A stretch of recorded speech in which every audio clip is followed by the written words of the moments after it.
Thanks, Leader Jeffries. You say that at least 4 Republicans are needed to cross the aisle to get health care done. Well, there are nearly a dozen Republicans who have signed on to the discharge petition for both the Fitzpatrick bill and for the Gottheimer bill. Why not endorse one of them or both of them and encourage your members to sign on as well to get the ball rolling in that respect? We're actively reviewing those 2 discharge petitions, and we'll have more to say about it early next week. But what is clear, time is running out. Where were these Republican ideas over the last several months? You know what? They were so busy shutting the government down. Donald Trump's busy playing golf. They could find $40 billion to bail out their right-wing dictator friend in Argentina. They're pardoning people like George Santos and Rudolph Giuliani.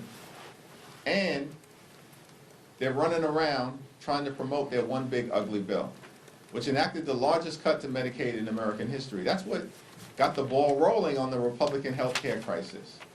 And as a result, hospitals, nursing homes, and community-based health centers are closing all across the country, including in rural America.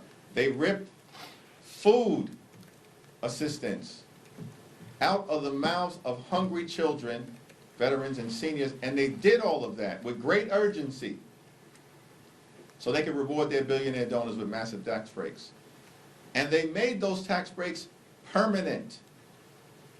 And now at the 11th hour, they're scrambling.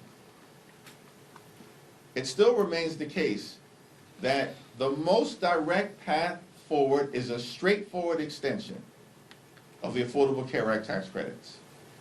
And there's one discharge petition that does that. And it has 214 signatures.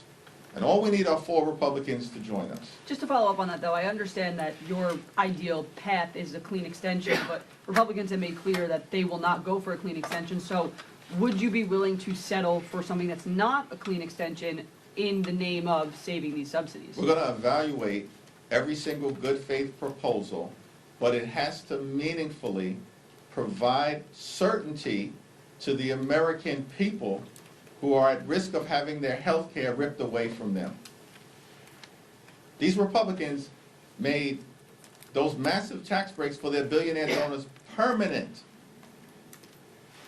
And we've said from the very beginning, we just want to make sure that everyday Americans, middle-class Americans, working-class Americans, have a similar level of certainty. That's not too much to ask for in the wealthiest country in the history of the world.